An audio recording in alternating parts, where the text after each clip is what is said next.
अस्सलामुअलैकुम।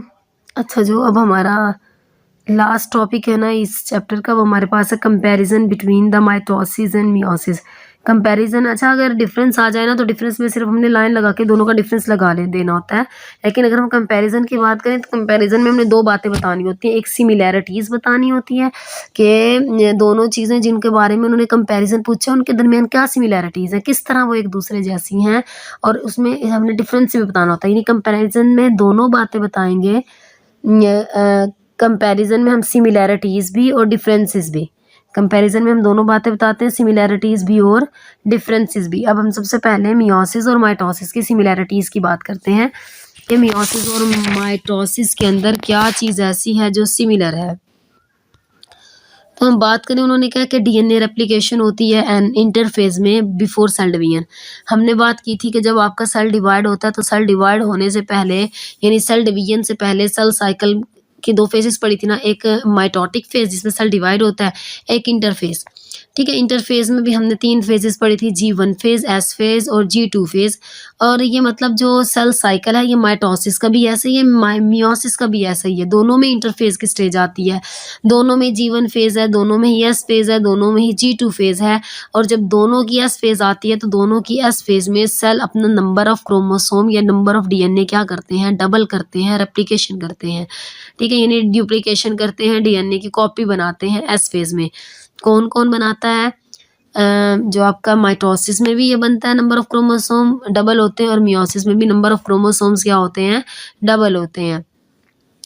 अगर हम सेकंड बात करें कि दोनों में डिवीजन पेरेंट सेल से स्टार्ट होती है और दोनों में ही क्रोमोसोम्स पेयर की फॉर्म में मौजूद होते हैं। डिप्लॉयड होंगे तो अच्छा मियोसिस जो है उसमें तो जो है डिप्लॉयड सेल्स में जो है ना होती है, इस वजह से ही क्योंकि नंबर ऑफ क्रोमोसोम हाफ हो जाने होते हैं आगे जाके। लेकिन जो माइटोसिस है उसमें भी जो डिवीजन है वो हमेशा पेरेंट सेल से स्टार्ट होती है और जिनमें क्रोमोसोम पेयर की ही शक्ल में मौजूद होते हैं।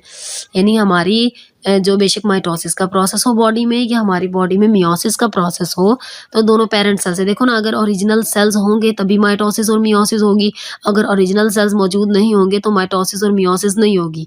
ठीक है, तो इसीलिए जो दोनों माइटोसिस और मियोसिस का प्रोसेस है, दोनों जो पेरेंट सेल्स हैं उनसे ही डिवीजन होती है और दोनों में ही क्रोमोसोम्स नंबर जो है वो पेयर की फॉर्म में मौजूद होते हैं।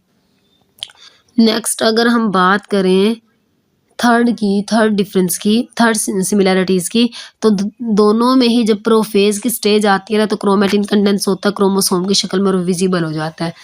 लास्ट टाइम भी जब हमने सेल साइकिल दी सेल वाला चैप्टर पढ़ा था तो उसमें जब न्यूक्लियस वाली ऑर्गेनेली पढ़ी थी उसमें मैंने आप लोगों को बताया था कि जब भी आपका सेल ने डिवाइड होना होता है तो आपके सेल के अंदर क्रोमोसोम नज़र आना शुरू हो जाता है। यानी अगर आप जो है कोई भी सेल लो, उसको माइक्रोस्कोप के अंदर स्टडी करो और जब आप इसको माइक्रोस्कोप के अंदर स्टडी करोगे आपको क्रोमोसोम्स दिखाई दे तो इसका मतलब है आपका सेल डिवाइडिंग स्टेज में है। लेकिन जब आपका सेल डिवाइडिंग स्टेज में नहीं होगा तो आपको सेल के अंदर माइक्रोस्कोप में क्रोमोसोम्स भी नज़र नहीं आएंगे। तो जो जितनी भी दोनों की डिवीजन होती है, बेशक माइटोसिस हो बेशक मियोसिस हो, दोनों सेल डिवीजन है, तो जब भी आपका सेल डिवाइड करना स्टार्ट करेगा क्रोमोसोम्स जो है वो क्रोमेटिन कंडेंस हो जाता है क्रोमोसोम्स में और सेल आपका जो है क्रोमोसोम दिखाना शुरू कर देगा माइक्रोस्कोप के अंदर अगर आपका सेल डिवाइडिंग स्टेज में होगा।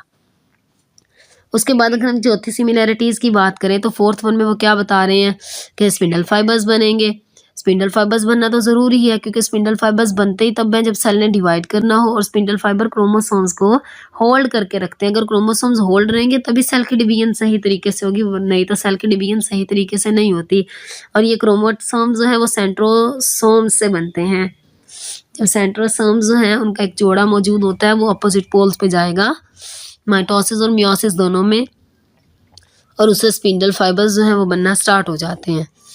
उसके बाद अगर हम फिफ्थ वन की बात करें तो दोनों में कैरियोकाइनेसिस होती है। प्लांट जो है माइटोसिस में भी कैरियोकाइनेसिस होगी और मियोसिस में भी कैरियोकाइनेसिस होगी, और कैरियोकाइनेसिस की जो स्टेजेस होती हैं वो भी सेम होती हैं। यानी अगर हम माइटोसिस की बात करें तो उसमें भी प्रोफेज, मेटाफेज, एनाफेज और टीलोफेज होती है।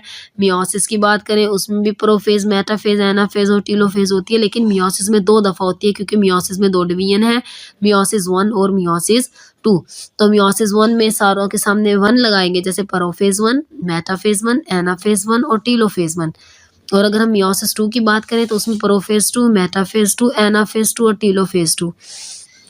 क्योंकि मियोसिस 2 राउंड में होती है, लेकिन माइटोसिस एक ही दफ़ा हो जाती है, तो हमें माइटोसिस के साथ 1 या 2 लगाने की ज़रूरत नहीं होती, लेकिन दोनों में स्टेजेस सेम होती हैं। यही चारों स्टेजेस जो हैं कैरियोकाइनेसिस के लिए ज़रूरी होती हैं। इसके बाद अगर हम 6th पॉइंट करें, उन्होंने कहा इन दोनों में सिस्टर क्रोमेटिड सेपरेट होते हैं। जी, अगर हम बात करें माइटोसिस में तो सिस्टर क्रोमेटिड सेपरेट ही होते हैं, लेकिन मियोसिस 1 में सिस्टर क्रोमेटिड सेपरेट नहीं होते, क्योंकि उसमें होमोलोगस क्रोमोसोम्स मौजूद होते हैं। मियोसिस 2 जो है उसमें सिस्टर क्रोमेटिड जो है वो सेपरेट होते हैं, क्योंकि मियोसिस 2 जो है वो बिल्कुल जो है मियोसिस 2 है बिल्कुल माइटोसिस जैसी, तो इसीलिए उसमें जो है क्रोमोसोम नंबर क्या हो जाते हैं, सेपरेट हो जाते हैं। एनाफेज 2 में होते हैं, लेकिन एनाफेज 1 में नहीं सेपरेट होते, क्योंकि एनाफेज 1 में होमोलोगस क्रोमोसोम सेपरेट होते हैं।